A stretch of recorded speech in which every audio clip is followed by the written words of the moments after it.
ታሪክ የሚደገመው በወረቀት ላይ ሳይሆን በህዝብ እንባና በጀግኖች ስንብት ላይ ነው። አንድ ሀገር የውድቀት አፋፍ ላይ መቆሟን በምን እናውቃለን? በኢኮኖሚ ውድቀት፣ በጦርነት ወይስ በካርታ ላይ በሚሰመሩ አዲስ ድንበሮች? ሁሉም አይደለም። አንድ ሀገር የመፍረስ ዋዜማ ላይ መሆኗን የምናውቀው አእምሮዎቿ ብራቸውን ጥለው ወደ ቤታቸው ሲመለሱ ነው። በሀሳብ ማሸነፍ ይቻላል ብሎ የወጡ ምሁራን ሀሳብ በማይገኝበት ምድር መቆየቴ ራስን መካድ ነው ብለው ፊታቸውን ሲያዞሩ ያኔ ሀገር በቁልቁለት ጉዞዋን ጀምራለች ማለት ነው። ዛሬ የምንናገረው ስለ አንድ ሰው ብቻ አይደለም። የምንናገረው ከጣና ዳርቻ ተነስተው እስከ ፓርላማው መድረክ የህዝብን ህመም ሲያስተጋቡ ስለኖሩ ምሁር ነው። በሽለላና በቀረርቶ በታጀበ ምድር ጎጃም አድገው ከጠመንጃ ፈሙዝ ይልቅ የብዕር ቀለም ሀገርን ያድናል ብለው ለቆሙ ሰው ነው። ነገር ግን ዛሬ ያ የብዕር ቀለም ደርቋል ወይስ የሚጻፍበት ወረቀት ተቀዷል? ዶክተር ደሳለኝ ጫኔ በቃኝ ሲሉ ለኢትዮጵያ ዴሞክራሲ ምን እያረዱ ናቸው? ለመሆኑ የህዝብ ተወካዮች ምክር ቤት ማለት ምን ማለት ነው? የሐሳቦች ገበያ ወይስ የአሸናፊዎች ጭብጨባ ማስተጋቢያ?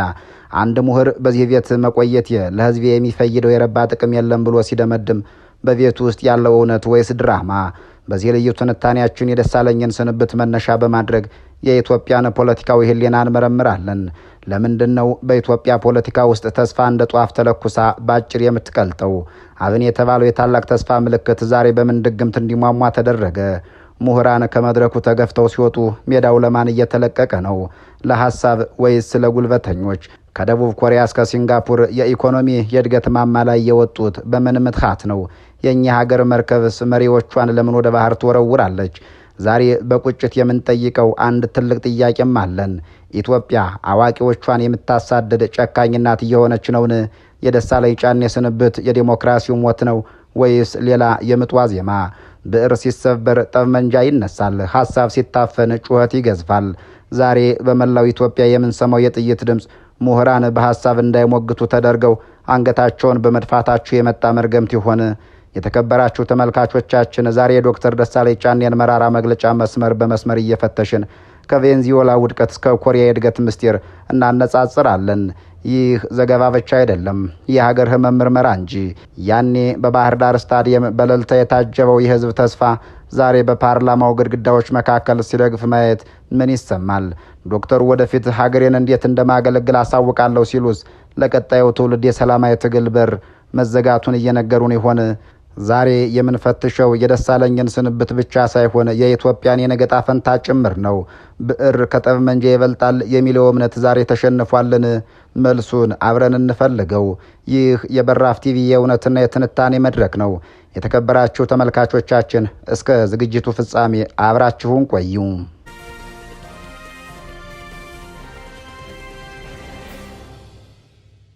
ሞጣ ቢቸና ጎጃም ያፈራው በመውዚር አጭዶ ባልቢን የሚዘራው ይህ ሽለላ ለዘመናት በኢትዮጵያ ተራሮች ስር ሲያስተጋባ የኖረ የጀግንነትና የነጻነት ምልክት ነው። ነገር ግን ዘመን ተለወጠ። ያ በመውዚር አጭዶ ባልቢን የሚዘራው ትውልድ የጥይቱንና የባሩዱን ዋጋ ሀገሩን ማድቀቅ እንጂ መገንባት አለመሆኑን ተረዳ። ከዚህ ትውልድ መካከል አንዱና ዋነኛው ዶክተር ደሳለኝ ጫኔ ዳኛው ናቸው። ዶክተር ደሳለኝ ጫኔ ዳኛው ወደ ፖለቲካው መድረክ ሲመጡ ብዙዎቹ አዲስ ተስፋ አዩባቸው። በጎጃም ምድር የታየው የጀግንነት ወኔና ከአውሮፓ ዩኒቨርሲቲዎች የተቀሰመው የምሁር ጥበብ ተዳምሮ በጠመንጃ ሳይሆን በሐሳብ የሚረታ ትውልድ መሪ ሆነው ቀረቡም። በቀለም አጭዶ በብዕር መዝራት የሚለው መሪ ቃል ዝም ብሎ የወጣ ሳይሆን የኢትዮጵያን የፖለቲካ ባህል ከደም መፋሰስ ወደ ሐሳብ ፍልሚያ ለመቀየር የተገነባ ቃል ኪዳን ነበር። ባለፉት 5 ዓመታት በኢትዮጵያ ፓርላማ ውስጥ ደሳለኝን ስናየው ዝም ለማለት ሳይሆን ለመናገር፣ ለማጨብጨብ ወይም ለማስጨብጨብ ሳይሆን ለመጠየቅ የቆመ የህዝብ ወኪል ነበር። ነገር ግን ዛሬ ያ ሰላማዊ የትግል መስክ ሰማይ እንደጠቆረ ነው። ያ የተጀመረው ጉዞ መድረሻው ገደል ሆኗል። ዶክተር ደሳለኝ ለ7ኛው ዙር ምርጫ እጩ ሆኖ እንደማይቀርብ በይፋ ሲያበስር የኢትዮጵያ ዴሞክራሲ አንዱን ትልቅ ሳምባዋን እንዳጣች ተሰምቷል። ይህ ውሳኔ የግለሰብ ስንብት ብቻ አይደለም። የኢትዮጵያ የመድብለ ፓርቲ ስርዓት በጽኑ ታሞ ወደ መቃብር መቅረቡን የሚያሳይ የለቅሶ ማስታወቂያ እንጂ። ደሳለኝ ጫኔ ለፓርላማ ያበቃው የአማራ ብሔራዊ ንቅናቄ ወይም አብን ነበር። አብን ሲመሰረት በአማራ ህዝብ ዘንድ የነበረው ተስፋ ሰማይ ጥግ ደርሶ ነበር። አማራን እንደ ህዝብ፣ ኢትዮጵያን እንደ ሀገር በሚል መሪ ቃል በምሁራን ስብስብ የተመሰረተው ይህ ድርጅት በአጭር ጊዜ ውስጥ በሀገሪቱ ፖለቲካ ውስጥ ትልቅ ተጽዕኖ መፍጠር ችሎ ነበር። አማራን እንደ ህዝብ፣ ኢትዮጵያን እንደ ሀገር። ይህ መፈክር በሰኔ ወር 2010 ዓ.ም በባህር ዳር ከተማ አደባባይ ሲያስተጋባ የሰማዩ ድባብ ራሱ እየተቀየረ ይመስል ነበር። በዚያ የታሪክ መጋጠሚያ ላይ በጣና ዳርቻ የተሰበሰበው ህዝብ እልልታውና እንባው እየተቀላቀለበት ነበር። ምክንያቱም ያ ህዝብ ለ3 አስርተ ዓመታት ማንነት ሲባል ኢትዮጵያዊ ነኝ እያለ ማንነቱን በሀገር ውስጥ ቀብሮ ነገር ግን በገዛ ሀገሩ እንደ ባዕድ ሲገፋ ሲሳደድና በቁሙ ሲታረድ የኖረ ህዝብ ነበር። በዚያ የጨለማ ወራት ውስጥ ነበር አብን እንደ ብስራት የተሰማው። አብን ሲመሰረት እንደወረደ የፖለቲካ ድርጅት አልነበረም። ይልቁንም በቁስል ለተቆራመደ ህዝብ የተላከ የስነ ልቦና መድኃኒት ነበር። በዶክተር ደሳለኝ ጫኔ የሚመራው ያ የምሁራን ስብስብ ከመጽሐፍ መደርደሪያዎቻቸው ጀርባ ወጥተው የጥቁር ሰሌዳ ኖራቸውን ጥለው በጠመንጃ ሳይሆን በሐሳብ በዛቻ ሳይሆን በበሰለ ንግግር መድረኩን ሲቆጣጠሩት ኢትዮጵያ አዲስ የፖለቲካ ልደት ያገኘች መሰለም። አብን ሲመጣ ለዘመናት አማራ የሚለው ቃል ለመጥራት ሲሸማቀቅ የነበረውን ወጣት ቀና ብሎ እንዲሄድ አደረገው። ያ ሰማያዊው አረንጓዴ፣ ቢጫ፣ ቀይ ሰንደቅ ዓላማ በየመንደሩ ሲውለበለብ ህዝቡ ያየው ድርጅትን ሳይሆን የጠፋውን ክብሩን ነበር። ደሳለኝ ጫኔም የዚህ ተስፋ ፊት ሆኑ። ምሁር፣ ትሁት፣ ግን ደግሞ ለማንነቱ የማይደራደር። ያኔ አብን በአጭር ጊዜ ውስጥ በሀገሪቱ ፖለቲካ ውስጥ ትልቅ ተጽዕኖ መፍጠር የቻለው በገንዘብ ብዛት ወይም በታጠቀ ኃይል ሳይሆን በህዝብ ልብ ውስጥ በፈጠረው እውቅና ነበር። እኛም ሰው ነን፣ እኛም ድምፅ አለን፣ እኛም ሀገር አለን የሚለውን ሀቅ በታላላቅ አደባባዮች ላይ ያለ ፍርሃት ሰበከ። ነገር ግን ያ በታላቅ ተስፋ የተጀመረው ጉዞ ዛሬ በደሳለኝ ጫኔ ስንብት መዝጊያው ላይ ደርሷል። ያኔ በባህር ዳር ስታዲየም አንተ ካልመራኸኝ ብሎ ደሙን የገበረለት ህዝብ ዛሬ ተወካዩ ጥቅም የለኝም ብሎ ሲሰናበት ሲሰማ ልቡ ምን ያህል ይሰበር ይሆን? አብን እንዴት እንዲህ ሟሟ? ያ ተስፋስ እየተደረሰም? ታሪክን ወደ ኋላ ስናይ የአብን መነሳት ገዢውን ፓርቲ ሳይቀር ንግግሩን እንዲቀይር ያስገደደ ትልቅ ኃይል ነበር። ነገር ግን ያ ኃይል በራሱ በመንግስት መዋቅር ውስጥ ተተብትቦ መሪዎቹ ወደ ስልጣን መንበር ሲጠጉ ድርጅቱ ግን ከህዝብ ልብ እየራቀ መጣም። ዛሬ ደሳለኝ ጫኔ ለህዝብ የምፈይደው የለም ብሎ ከፓርላማ ሲወጣ ያ ሰማያዊ ተስፋ በአቧራ መሸፈኑን በይፋ የመሰከረበት ሰዓት ነው። ያኔ አማራን እንደ ህዝብ ብሎ የተነሳው ድርጅት ዛሬ ህዝቡ በየሜዳው ሲታረድ ድምፅ መሆን አቅቶት መሪዎቹም መከራውን በሩቅ የሚያዩ ሆነዋል። ደሳለኝ ይህንን መራራ እውነት ተረድቶታል። በሐሳብ የገነባው ቤት በሴራ ሲፈርስ፣ በብር የዘራው መሬት በደም ሲጨማለቅ ማየት አቅቶታል። ዛሬ እሱ በቃኝ ሲል ለህዝቡ የሚነግረው አንድ ትልቅ ምስጢር አለም። የሰላማዊ ትግል ሜዳው ተዘግቷል፣ የሐሳብ መድረኩም ፈርሷል የሚል መርዶ እያረዳ ሊሆንም ይችላል። አብን በታላቅ ብርሃን ተጀምሮ በድቅድቅ ጨለማ ውስጥ የመጨረሻ ትንፋሹን እያገኘ ያለ ድርጅት ይመስላል። ደሳለኝ ጫኔ ዛሬ ብዕሩን ሰቅሎ ወደ ቤቱ ሲያመራ ያኔ በባህር ዳር አደባባይ የተስፋ እንባ ያፈሰሰው ህዝብ ዛሬ የሐዘን እንባ እያፈሰሰ ተስፋዬ ወዴት ሄደ ብሎ መጠየቁ አይቀሬ ነው።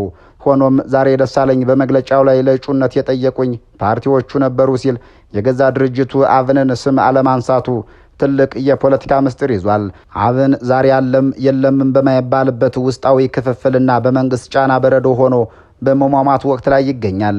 ደሳለኝ የዚህ ድርጅት መስራችና የመጀመሪያው ሊቀመንበር ሆኖ ሳለ ዛሬ የፖለቲካ ወላጅ አልባ ሆኗል።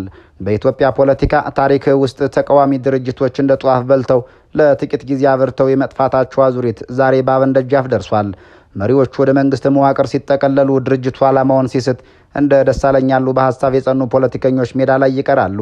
መሰላሉ ተሰብሯል። መሰላሉ ሲሰበር ደግሞ ወደ ላይ መውጣት የሚቻል አይደለም። ዶክተሩ ይህንን ተረድተዋል። የዴሞክራሲን ካባ ለባሽ ለሆነ ስርዓት ማስጌጫ ከመሆን በክብር መውጣትን መርጠዋል። ደሳለኝ ጫኔ በፓርላማ ውስጥ ተጨማሪ 5 ዓመታትን መቆየት ለህዝብ የሚያበረክተው የረባ ጥቅም የለም ብለዋል። ይህች አረፍተ ነገር በኢትዮጵያ ታሪክ ውስጥ በመራራነቷ ትመዘገባለች። አንድ የዶክትሬት ዲግሪ ያለው ምሁር ህዝብ የመረጠው ተወካይ ጥቅም የለኝም ብሎ ሲደመድም ችግሩ የግለሰቡ ሳይሆን የተቋሙ መሆኑን ያረጋግጣል። ባለፉት 5 ዓመታት ደሳለኝ ጫኔ በፓርላማ ውስጥ የባህር ዳርን ህዝብ ወክለው ሲቀመጡ ብዙ ደፋር ጥያቄዎችን ሲጠይቁ ስለ አማራ ህዝብ መፈናቀል፣ ስለ ጦርነቱ፣ ስለ ኢኮኖሚው መውድቀት ሲናገሩ ድምጻቸው ይንቀጠቀጥ ነበር። ነገር ግን ያ ድምጽ በአብዛኛው የገዢው ፓርቲ አባላት ጩኸትና ጭብጨባ ሲታፈን ቆይቷል። ፓርላማው የህዝብ ብሶት የሚደመጥበት መድረክ ሳይሆን የመንግስት ውሳኔዎች ማህተም የሚመታባቸው ቢሮ ሆኖ መቆየቱ ደሳለኝ ጫኔ ያስመርሮታል። ይህ የምሁራን ትልቅ ጸጸት ነው። በቀለም አጭደው በብር ሊዘሩ ሲገባ መሬቱ ድንጋይ ሆኖባቸዋል። ማረሻው ተሰብሯል። ዘሩን የሚበላው ወፍ በስቷል። ይህም ማለት ደሳለኝ ዛሬ የሀሳብ ስደተኛ ሆኗል እንደማለት ነው። በዓለም ታሪክ ውስጥ እንደ ዶክተር ደሳለኝ ጫኔ ያሉ አዋቂና አስተዋይ ፖለቲከኞች ከመድረኩ ሲገፉ ወይም ሲያኮርፉ ሀገር የምትከፍለው ዋጋ እጅግ ከባድ ነው። ለምሳሌም በላቲን አሜሪካና በአንዳንድ የአፍሪካ ሀገራት የታዩ ክስተቶችን እናነሳለን። እንደ ቬንዙዌላ ያሉ ሀገራት ምሁራኖቻቸውን ከፖለቲካ መድረክ አግልለው በካድሬዎችና በወታደራዊ አስተሳሰብ በተሞሉ ሰዎች ሲተኩ ሀገሪቱ ወደ ኢኮኖሚ ውድቀትና ወደ ማህበራዊ ቀውስ አመራች። በቬንዙዌላ የታየውን ታሪክ ትምህርት ከኢትዮጵያ ወቅታዊ ሁኔታና ከዶክተር ደሳለኝ ጫኔ ስንብት ጋር አዛምደን በደንብ እንቃኘው። አንድ ሀገር አእምሮዋን ስታጣ አካሏ መፍረክረኩ አይቀሬ ነው። ታሪክን ወደ ኋላ መለስ ብለን ስንመለከት የቬንዙዌላ ውድቀት የሚጀምረው ከመድኃኒት እጥረት ወይም ከነዳጅ ዋጋ መውረድ አልነበረም። ይልቁንም የምሁራን ስደት ከሚባለው መርገምት እንጂ። ያቺ በአንድ ወቅት የላቲን አሜሪካ እንቁ የነበረች ሀገር፣ በካራካስ አደባባዮች ላይ እውቀትና ጥበብ ይፈስባት የነበረች ምድር ዛሬ የውድቀት ተምሳሌት ሆናለች። ለምን? ምክንያቱም የሀገሪቱ መሪዎች የዩኒቨርሲቲ መምህራንን፣ የኢኮኖሚ ጠበብትንና የፖለቲካ ሳይንስ ምሁራንን ጸረ ለውጥ በሚል ስም ከመድረኩ አግልለው ቦታውን አዎ ጌታዬ ወዬ በሚሉ ካድሬዎችና የጠብ መንጃ ፈሙዝ በሚያመልኩ ወታደራዊ አስተሳሰቦች ስለተኩት ነው።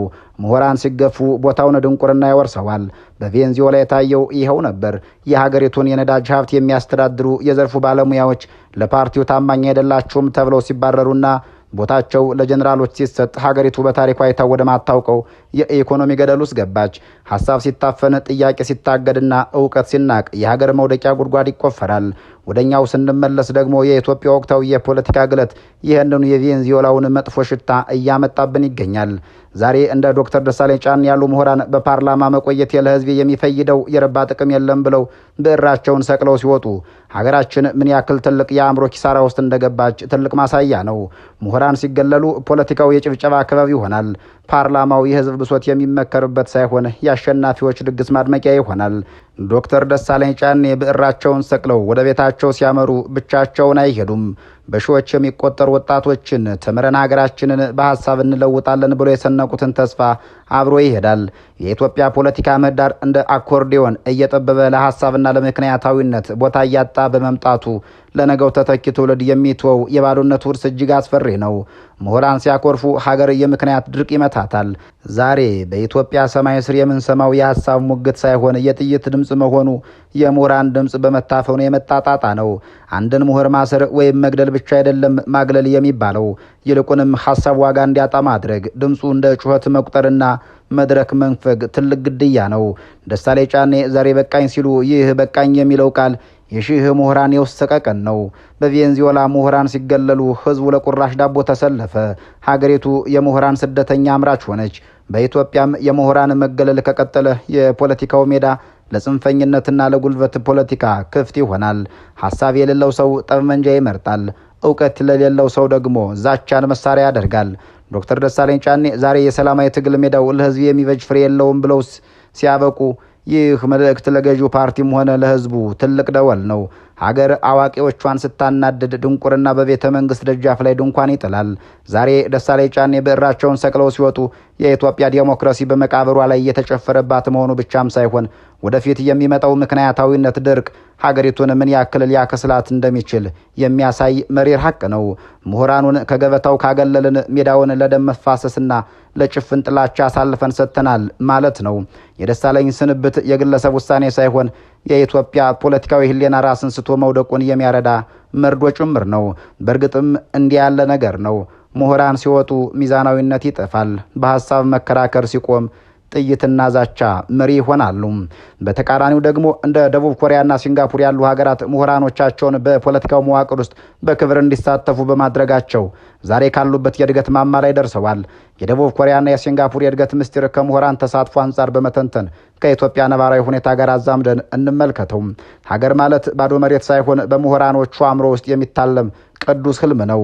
ወደ ምስራቅ አድማስ እንሻገር። እነዚያ በአንድ ወቅት በድህነት አረንቋ ውስጥ ተዘፍቀው ከእንግዲህ አይነሱም ተብለው የተረሱት ሲንጋፖርና ደቡብ ኮሪያ ዛሬ በዓለም የእድገት ማማ ላይ ሆነው ቁልቁል የሚመለከቱን በምን ምትሃት ይሆን? ሚስጥሩ ከምድር በታች ባለው ወርቅ ወይም ነዳጅ ሳይሆን ከመሬት በላይ ባለው የሰው ልጅ አእምሮ ውስጥ በመቆፈራቸው ነው። እነዚህ ሀገራት እውቀታቸውን የመንግስታቸው መሰረት፣ ምሁራኖቻቸውን ደግሞ የብልጽግናቸው ዋና መሐንዲስ አደረጉም። የሲንጋፖሩ ሊኳን ሀገሬን ለመገንባት የሚያስፈልገኝ ታማኝ ካድሬ ሳይሆን ከኔ የተሻለ የሚያስብ ብልህ አእምሮ ነው ብለው አመኑ። ለዚህም ነው ሲንጋፖር ምሁራኖቿን በቤተ መንግስት ሰገነት ላይ በክብር የሾመችው። እዚያ የምድር ላይ እውቀት ከፖለቲካ ወገንተኝነት ይበልጣል፣ ብቃት ከታማኝነት ይገዝፋል። ዶክተሮች፣ ኢንጂነሮችና የኢኮኖሚ ጠበብቶች ፖለቲካውን ጭፍጨባ ሳይሆን ሂሳብ አደረጉት። ውጤቱም ደረቅ ድንጋይ የነበረችው ደሴት የዓለም የንግድና የጥበብ ማዕከል አደረጋት። ደቡብ ኮሪያም በጦርነት ፍርስራሽ ውስጥ ሆና ተስፋ አልቆረጠችም። የምሁራኖቿን ሀሳብ እንደ ችቦ አበራች። ምሁራኖቿን አንተ ካላወቅ ሀገር ትጠፋለች ብላ በፖለቲካ መዋቅር ውስጥ ቁልፍ ቦታ ሰጠቻቸው። እነሱም በጠመንጃ ሳይሆን በስትራቴጂ፣ በዛቻ ሳይሆን በምክንያት ሀገሪቱን ከጭቃ ውስጥ አወጧት። ዛሬ ኮሪያ የምትመራው በስሜት ሳይሆን በእውቀት ነው። ዛሬ ሲንጋፖር የምትከበረው በጉልበት ሳይሆን በብልሃቷ ነው። ወደኛ ስንመለስ ግን ሀዘኑ መራራ ይሆናል። ዶክተር ደሳለኝ ጫኔን የመሰለ ምሁር በፓርላማ መቆየት ለህዝብ የሚፈይደው የረባ ጥቅም የለም ብለው ሲያበቃ ኢትዮጵያ በሲንጋፖርና በኮሪያ የታየውን የብርሃን መንገድ ዘግታ ወደ ድቅድቅ ጨለማ እየተጓዘች መሆኑን ያሳያል። እነዚህ ሀገራት ምሁራኖቻቸውን የፖለቲካ መርከብ መሪ ሲያደርጉ፣ እኛ ግን መርከብ መሪዎቻችንን ወደ ባህር እየወረወርን መርከቧ ሰላም እንድትገባ እንመኛለን። ምሁር ሲከበር ሀገር ትከበራለች። ምሁር ሲገለል ግን ሀገር የጋራ መኖሪያነቱ አብቅቶ የጥቂቶች መጫወቻ ትሆናለች። ዛሬ ደሳለኝ ጫኔ ብዕራቸውን ሰቅለው ሲወጡ የሲንጋፖርና የኮሪያ ስኬት ለኢትዮጵያ ሩቅ ህልም ሆኖ ይቀራል እንደማለት ነው። ምክንያቱም እነዚህ ሀገራት በሀሳብ ልዩነት ውስጥ ውበትን፣ በምሁራን ሞግት ውስጥ እውነትን ይፈልጋሉና፣ እኛ ግን በምሁራን ዝምታ ውስጥ ሰላምን ለመፈለግ እንሞክራለን። ነገር ግን የምሁራን ዝምታ ሰላም ሳይሆን የሀገር መፍረስ ዋዜማ ነው። እንደ ሲንጋፖርና ኮሪያ እውቀትን በቤተ መንግስት ውስጥ ንጉስ ካላደረግን ድንቁርና በየጎዳናው ላይ ጦር ይዞ መውጣቱ አይቀሬ ነው። የደሳለኝ ስንብት አንድን ምሁር የማጣት ጉዳይ ብቻ አይደለም። ይልቁንም ኢትዮጵያ የእድገት ማማ ላይ ለመውጣቷ ያላትን አንድ ትልቅ መሰላል በገዛ እጇ የመስበሯ ታሪክ ነው። አንድ ሀገር አዋቂዎቿ ጥቅም የለኝም ብሎ ቤታቸው ሲቀመጡ ያ ሀገር አቅጣጫውን እንደ ሳተ መርከብ ይቆጠራል። ዶክተር ደሳለኝ ጫኔ ዛሬ ብዕሩን ሰቅሏል። ይህ ብዕር የተሰቀለው ግን ስለ ሰለቻቸው ብቻ ሳይሆን የሚጽፍበትን ወረቀት ስለተነጠቁም ጭምር ነው። ደሳለኝ ጫኔ ለመወዳደር አለመፈለጋቸውን ሲገልጹ ምቹ መደላድል የለም ብለዋል። ይህ ቃል በዛሬዋ ኢትዮጵያ ውስጥ ትልቅ ትርጉም አለው። በአማራ ክልል በኦሮሚያና በሌሎችም አካባቢዎች የጥይት ድምፅ ባልቆመበት ጦርነትና አለመረጋጋት በነገሰበት ሁኔታ ውስጥ ሆኖ ስለ ምርጫ ማውራት ትበላው የላት ትሸጥ በአማራት እንደማለት ነው። የኢትዮጵያ ዴሞክራሲያዊ ምህዳር እንደ ጧፍ እየቀለጠ ለመጥፋቱ የደሳለኝ ስንብት ትልቅ ማሳያ ነው። ከዚህ ቀደም እነ ፕሮፌሰር መራራ ጉዲና እነ ኢንጂነር ይልቃል ጌትነትና ሌሎችም በታላቅ ተስፋ ወደ ሜዳው ገብተው ነበር። ዛሬ ግን አንዳንዶቹ በመንግስት መዋቅር ውስጥ ገብተው ድምጻቸው ጠፍቷል። አንዳንዶቹ ደግሞ ከሜዳው ተገፍተው ወጥተዋል። የፖለቲካ ምህዳሩ እንደ አኮርዲዮን እየጠበበ ነው። በኢትዮጵያ ታሪክ ውስጥ ምርጫ ሁልጊዜም የአሸናፊው ድግስ እንጂ የህዝብ ውሳኔ መድረክ ሆኖ አያውቅም። ደሳለኝ ይህንን ቲያትር በቃኝ ብለዋል። ሰባተኛው ዙር ምርጫ የዴሞክራሲ ማረጋገጫ ሳይሆን የአንድ ወገን የበላይነትን የማሳያ ስነ ስርዓት እንደሚሆን ቀድመው ተረድተዋል። የምርጫ ካርድ ሳይሆን የጥይት ድምፅ በሚያሸንፍበት ሀገር ምሁራን ራሳቸውን ማግለላቸው ለሀገሪቱ የነገ ጉዞ አደገኛ ምልክት ነው። ዶክተር ደሳለኝ ጫኔ ዛሬ የፓርላማውን በር ዘግተው ሲወጡ የባህር ዳር ህዝብ ማን ይወክለኛል ብሎ መጠየቁ አይቀሬ ነው። ያ በፓርላማው አዳራሽ በደሳለኝ አንደበት ሲያስተጋባ የነበረው የህዝብ ድምፅ አሁን ሊዘጋ ነው። ጥያቄው ግን ደሳለኝ ወደፊት ሀገሬን እንዴት እንደማገለግል አሳውቃለሁ ሲል ምን ማለቱ ይሆን?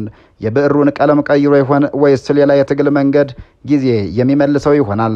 ይህ ውሳኔ ክብራቸውን ጠብቀው መውጣትን ለሚመርጡ ፖለቲከኞች አርያ ቢሆንም ለሀገሪቱ የዴሞክራሲ ጉዞ ግን ሞት እንደማለት ነው። ምሁራኑ ከፖለቲካው ገበታ ሲነሱ ሜዳው ለማን ይተዋል? በብዕር መዝራት ያቃተው ምድር መልሶ በመውዜር ማጨድ ይጀምር ይሆን? የደሳለኝ ጫኔ የፓርላማ ቆይታ ሰኔ መጨረሻ ላይ ሲያበቃ ኢትዮጵያ ሌላኛው የሰላማዊ ትግል ተስፋዋ ሲደበዝዝ ታያለች። ዴሞክራሲ በኢትዮጵያ መቃብሯ ላይ የተጨፈረባት ይሆን ወይስ ይህ የትንሣኤ ዋዜማ ነው? እኛም እንደ ሀገር የምንጠይቀው ጥያቄ አለን። በቀለም ማጨድ አቅቶን ሁልጊዜም በመውዜር ስናጭድ እንኖራለን ወይስ የደሳለኝን ስንብት ለሁላችንም የቤት ሥራ ሰጥቶን ያልፋል? የባህር ዳርና የጎጃም ተራሮች የጀግኖቻቸውን ስም እያስተጋቡ ይኖራሉ። ዶክተር ደሳለኝ ጫኔ ዛሬ ብዕሩን ሰቅሏል። እኛ ግን ብዕሩ የጻፈውን መራራ እውነት መዘንጋት የለብንም። ኢትዮጵያ በምሁራኖቿ የምትከበርበት፣ ብዕር ከጠመንጃ የሚበልጥበት ዘመን እንዲመጣ ምኞታችን ነው። እስከዚያው ግን በያላችሁበት ዓለም ሰናይ ጊዜ እየተመኘን እንሰናበታለን።